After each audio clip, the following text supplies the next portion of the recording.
So once again, racism, police brutality, sexism, hate, and bigotry rears its ugly head.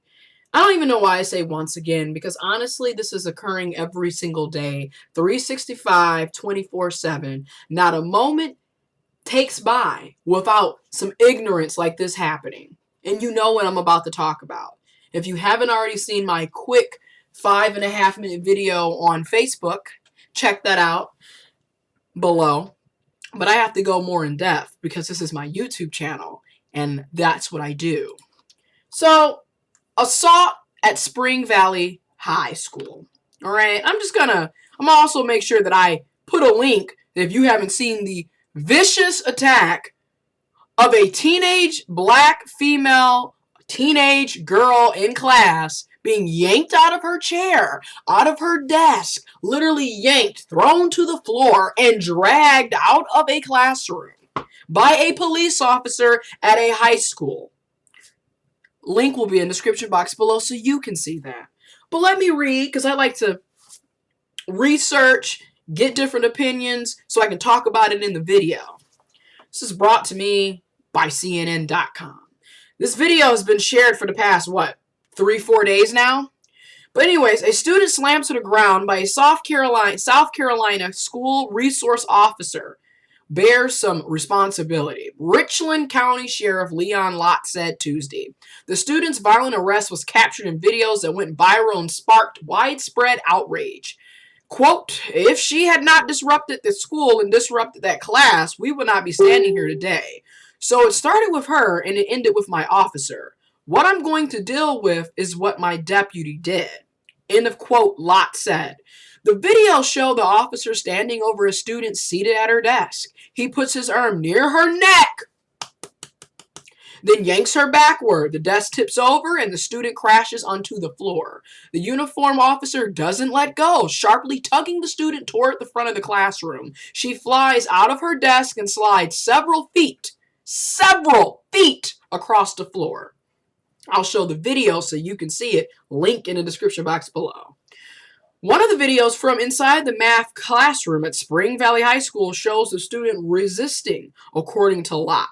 Quote, when the officer puts his hands on her initially, she reaches up and she pops the officer with her fist. End of quote, he said. Still, he stressed, his focus is on the behavior of the officer, Deputy Ben Fields, who has been suspended without pay since the Monday incident. Okay? It's Wednesday. I said 3 to 4 days, right? Lott said he expects to make a decision within the next 24 hours about the officer's continued employment. Recently, he was fired as of today, October 28th, 2015. That Deputy Ben Fields was fired. Quote, there's no justification for some of his actions, end of quote, the sheriff told CNN's Anderson Cooper 360 late Tuesday. Quote, we want to de-escalate situations instead of escalate them. When you have somebody on fire, you don't want to throw gasoline on them. You want to put the fire out, end quote. He said, quote, it escalated needlessly, right? Some have defended Fields, many pointing out that the videos aren't complete. They don't show what happened before, including what the student did and how many times authorities, a teacher, a school administrator, and finally the officer had to ask her to get up. You can read the rest of this. I'm not about to, read everything verbatim, but I'm going to give you a couple of my points and my viewpoints on this. First of all, this is police brutality. This is excessive force. And this is a school-to-prison pipeline mixed in with white supremacy, classism, and a bunch of other isms, sexism. If I'm going to continue to talk about this, it's going to be a long video. First of all, police brutality, excessive force. If you look at the video, whether you see one side of the video or another side of the video, she's sitting in her desk. She's sitting at her desk. Okay? If I'm just sitting here, I don't care if I'm not listening to you. If you are telling me to get up, get up, get up, get up, get up, get up, get up, I'm sitting at my desk. Even if I'm not paying attention to you, even if I'm not listening to you, I'm not complying to what you're saying, I'm sitting at my desk. I'm not hitting you. I'm not cussing you out. I'm not throwing a tantrum. I'm not threatening your life. I'm sitting at my desk. which ironically, I'm literally sitting at my desk right now in my room doing this video. So there was no right for the police officer to put his hands on her to begin with. Okay? Now people are saying, well, if you look at the video, when he initially puts his hands on her, he pops her back.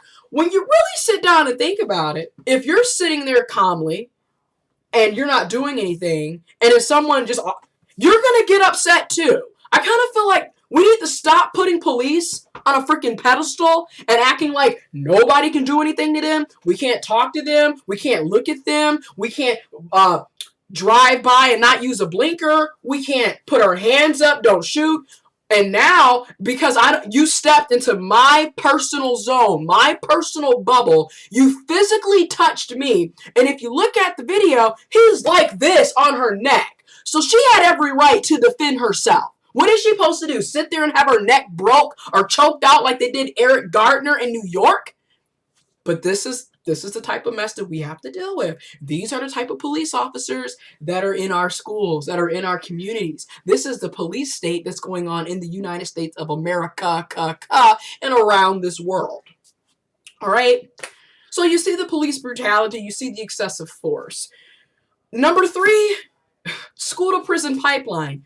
Why is it that we've went from having teachers and administrators, we've went from having detentions, suspensions, in-school suspensions, after-school detention, Saturday detention.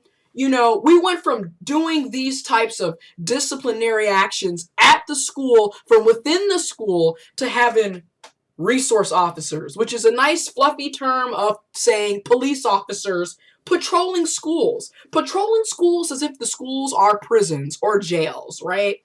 So we're already setting up this mind frame for children, particularly children of color, African Americans, Hispanic Latinos, and Native Americans.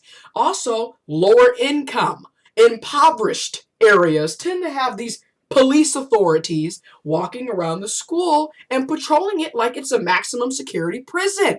I can personally speak from experience.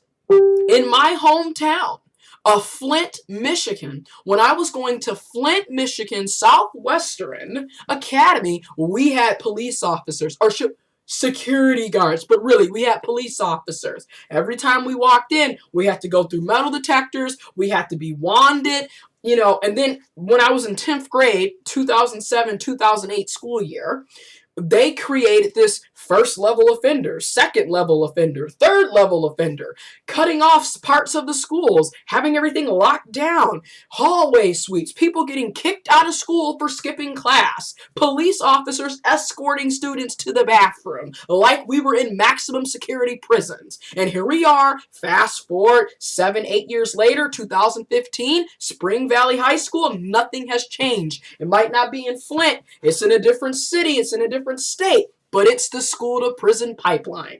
Why do we need police patrolling, using excessive force, and violating students' rights? Why do we need that, right? And then on top of that, why are you putting your hands on someone who's sitting in their seat? I don't care if they're not listening to you and they're not complying to you. They're not yelling at you, they're not screaming at you, they're not throwing anything at you, they're not hitting you. So why are you using that type of force? And I'm going to say number 4, right? Racism. Because along with the school to prison pipeline and police brutality and excessive force, isn't it just odd how when it comes to students of color, we are more likely to be attacked by police, arrested by police, racially profiled by police, kicked out of school, receive harsher punishments while in school than our white counterparts? And number 5, and I know people are going to be like, what? Because I'm going in on this video. Number 5 is sexism. Because even within the black community, right? Even within the Black Lives Matter people that are on YouTube and Facebook, and you got a lot of black men who are sitting up here justifying the police brutality against this teenage girl. Yeah, there's black people cooning and buffooning.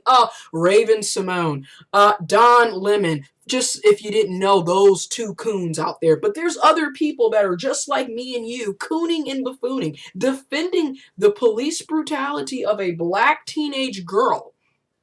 But then in the same breath, when Michael Brown was shot and killed, you weren't sitting up here trying to figure out, why did he do this? Why did he run? Why did he not stop? Why did he? Y'all shouldn't have killed him. Black on black. That's wrong. Oh my God. But then when it's a black female, all of a sudden, from certain black men, right?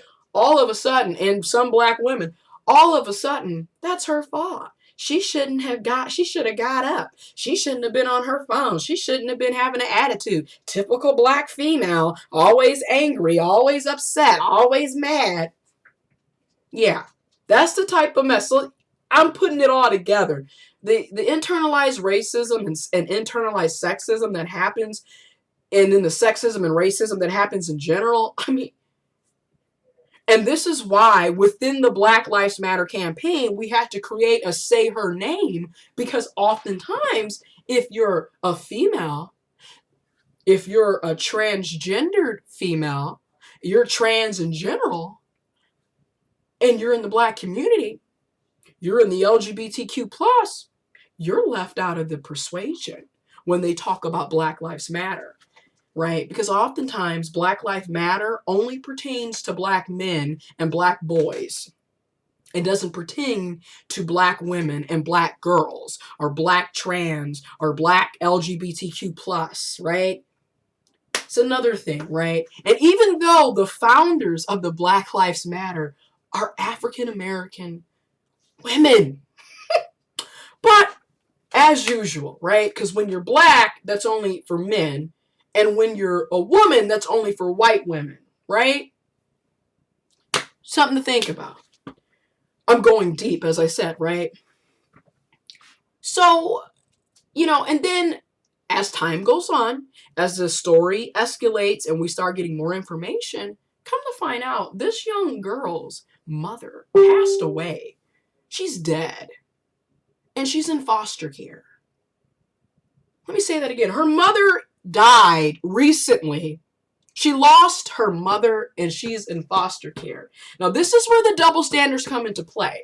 Because when it was Dylan Ruff, yes, his last name is spelled like Roof, but it's really pronounced Ruff. When he shot 9 people, shot and killed, murdered, slaughtered, killed 9 people at a church. Just like when the Columbine incident happened back in 1999, right? When you had those 2 white teenage males go into a school and kill everybody. Just like the situation in Aurora, Colorado 3 years ago with John Holmes. I believe that was his name, Holmes, right? He went into a movie theater, killed a bunch of people, and shot up a bunch of people, right? The situation a couple of weeks ago at the community college. The situation at Sandy Hook. When white men go and kill up everybody, mass shootings, murder, slaughter, torture, kill, your average serial killer is a white male. I mean, I can go down the line. We can always seem to give them the benefit of the doubt. We can always say, he had a troubled childhood. His parents were abusive. He lost his mom when he was 2. His dog also got hit by a car last week. We can always give them the benefit of the doubt and try to make sense of their actions, right? But then when it comes to oppressed people, right? Inferior people, right? The less than, I'm getting closer and closer, giving you hints. When it comes to people of color, African Americans, Hispanics, Latinos, Native Americans, Asians, when it comes to lower income, lower class, working class, when it comes to the LGBTQ+, we don't get the benefit of the doubt. Instead, she was angry. She was upset. She was defiant. She should have got up. We're not going to look at the fact that this girl just lost her mother. Her mother died. She's in foster care. We're not going to look at how death affects people, how that affects people's mental and psyche. We're not going to see the stress, the depression, the hurt, the pain, the sorrow, the sadness that she may be dealing with. We're not going to look at that. Instead, she's going to be held completely accountable for everything that took place, right? Even though, once again, I cannot stress this enough, she's sitting at her desk. She's sitting at her desk. It's not like she's running around the classroom. She's not flicking off the teacher. She's not accosting other students. She's not going back and forth in a verbal debate or slander. She's sitting at her desk, quiet, and being yanked by the neck, thrown to the floor, right? Dragged out the classroom by a police officer. But when people of color or any oppressed person speaks out about the injustices and the cruel punishment and police brutality and the bigotry that any oppressed person or group deals with, all of a sudden, you're playing the race card, right? You're always complaining. There's always something going on with you people, right? And we're all crazy. Apparently none of this racism, sexism, classism, homophobia, ageism, able-bodyism, all the isms and all the oppressions and all the oppressive institutions and social constructions, none of this is really happening, right? Even though we keep seeing video after video after video of people of color being gunned down, shot and killed by the police, by vigilantes walking around talking about. So apparently none of this stuff is happening, right? We're just making it up. We're just talking out the side of our ass. And and I'm about to go there, right? What I don't understand is every time these incidents of straight up racism, police brutality, sexism, classism, homophobia, transphobia, these things happen. What does the government say? What does the government do? Because I think we're past the marching and the protesting. We're past the rallies and the vigil. We're past all that, right? We're past the write a letter to your congressman, woman, write a letter to your senator, write a letter to your mayor, write a letter to your city council, hope and pray, right? We're past the praying for forgiveness. We're past the praying for things to go away. We're past all that. We're past the boycotting. We're past a lot of things. And don't get me wrong, I totally understand the usefulness of these tactics and resources that I just listed. I'm totally aware that there's multiple tactics that we can all use to get social justice, equality, equity, freedom, rights, liberty, justice for all. But it's kind of like if we're doing the same thing over and over and over and over again, we're not seeing any real progress or change. In fact, it's just a repeat, right? So 50 years ago, we were marching and protesting and rallying and being slaughtered and killed and mutilated and discriminated against and imprisoned and murdered and hung from trees. And that was 50 years ago. And you know what? It's 2015 and I can't tell the difference. So what I'm really getting to is if we continue to do the same thing over and over again, expecting change, by definition, that's insanity. So people of color, oppressed people watching this video, oppressed people and people of color around the world, around the country, around the globe, on planet Earth, and even those who may or may not be on different planets, who knows? Don't you think it's time that we up the ante here, that we do something besides the typical? Because I feel like they expect us to do the hashtags. They expect us to do the rallies and the protests and writing to political affiliations and the politicians that are supposed to represent us, even though they don't. They're more interested in the damn banks and corporations that keep screwing us all. And I'm about to go there. Then this is what really puts the icing on the cake is how, in 2008, we made history. We elected the first African-American president. Oh my God, Barack Hussein Obama.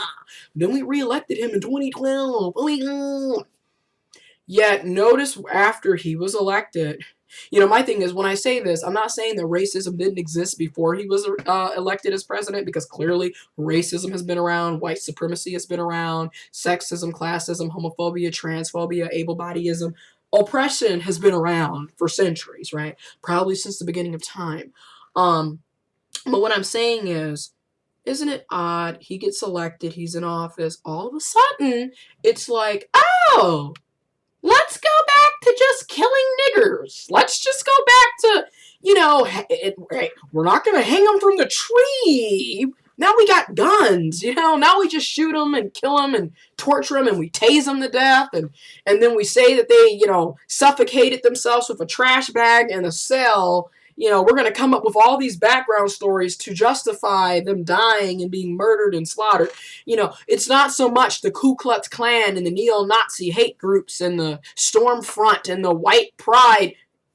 Now we've got the police, right? We've got we've got the teacher, we've got the principal, we've got the whole police force, the criminal justice force.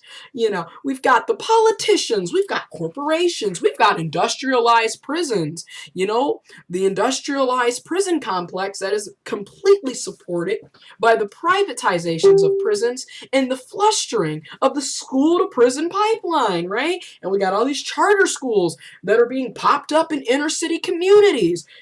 We're sending jobs everywhere. We're taking jobs from people. No longer do we have a living wage. We don't have 401k plans. We're constantly destroying the opportunity for upward mobility. So we're creating this very toxic waste zone, this toxic environment that keeps killing us.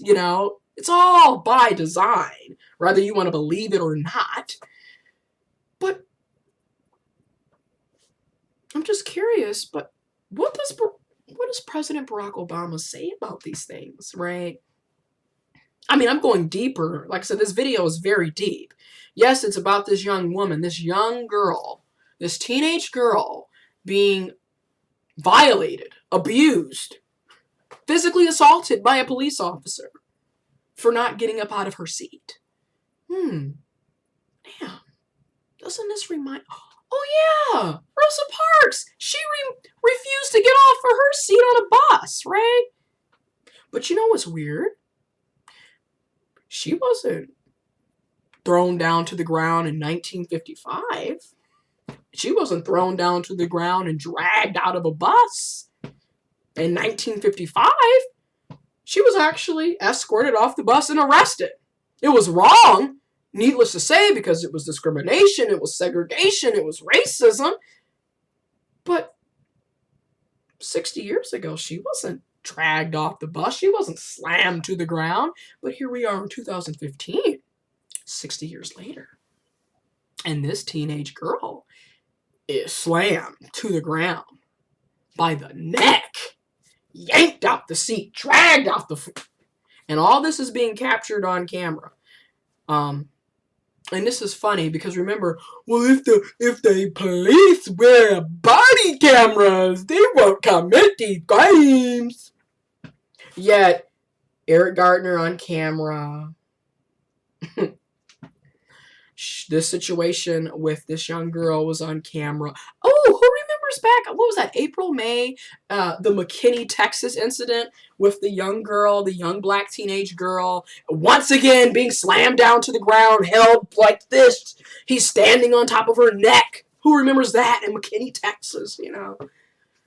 This just keeps happening and happening and happening. And, we keep giving them excuses. We keep, we gonna pray. We gonna pray to racism away. We gonna pray, Lord Jesus. We gonna pray this away. We gonna go to church tomorrow. We gonna do we shall overcome. And we're gonna do the kumbaya. I'm just saying, it's getting old. It's ridiculous. Now, this video is long and I'm about to cut it. But when I see this video, I see police brutality, excessive force, racism, school to prison pipeline, sexism, white supremacy. I see it all. There's so many isms. There's so many oppressive structures set in place that allowed this incident to happen. And here they are trying to justify, well, she should have got up. Well, shouldn't have been on her phone. Well, shouldn't have been chewing gum. Well, you shouldn't put your damn hands on a teenage girl, throw her by the neck to the floor and drag her out. What about that?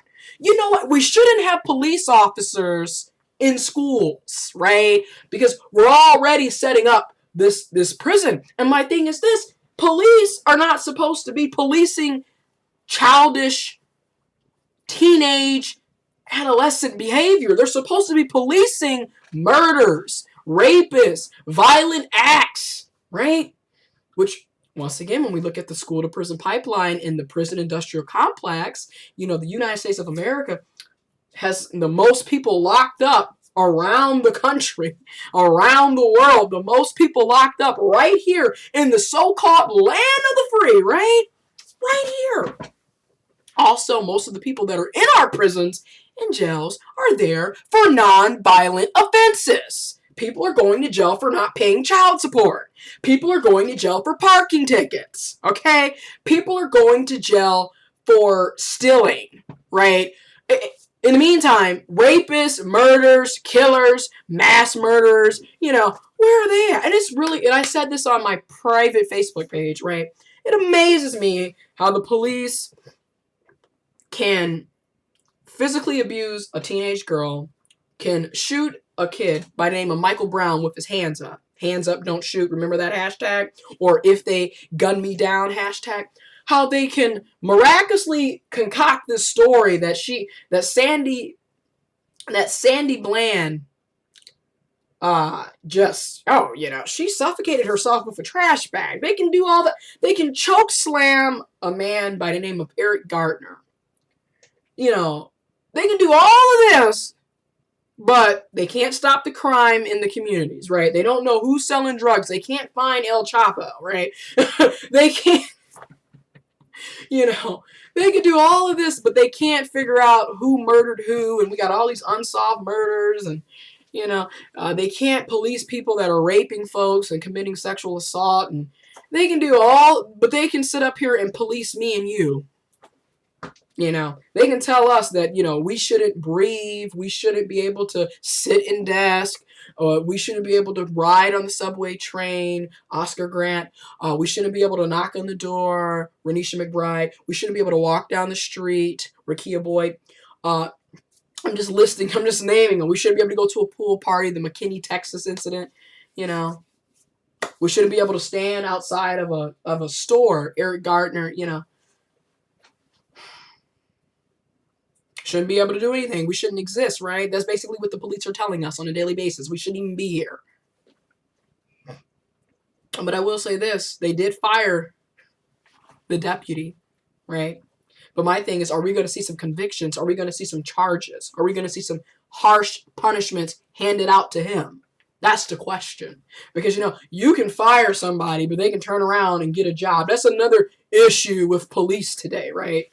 Is how you can be suspended. You could be fired from one precinct, one department, and go to the next city and get another job. It's just, what the hell? But let us try to do that. Let us try to do some mess like that, right? But see, that's what racism is, right? It's institutional. It's more to me not liking you because of your skin complexion. It's more to me thinking I'm superior than you because your skin complexion, because your race, right? It's deeper than that. It's institutionalized. It's embedded into our social and political systems, our economical systems. It's embedded in our whole reality, right? It's deeper than that.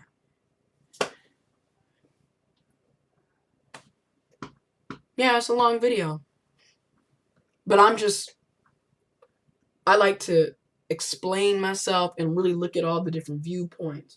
Oh, and to Don Lemon, and to Raven-Symoné, and to the ignorant coons that I see on YouTube, social media, all of you trying to come up with reasons why this girl should have been treated that way, trying to justify the actions of that deputy officer. Fuck you. Asses, you homophobics, you transphobics.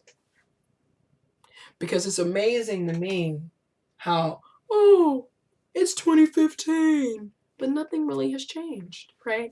Nothing has changed from when my grandmother was 23, back in 1968, to when I'm 23 in 2015. Nothing really has changed.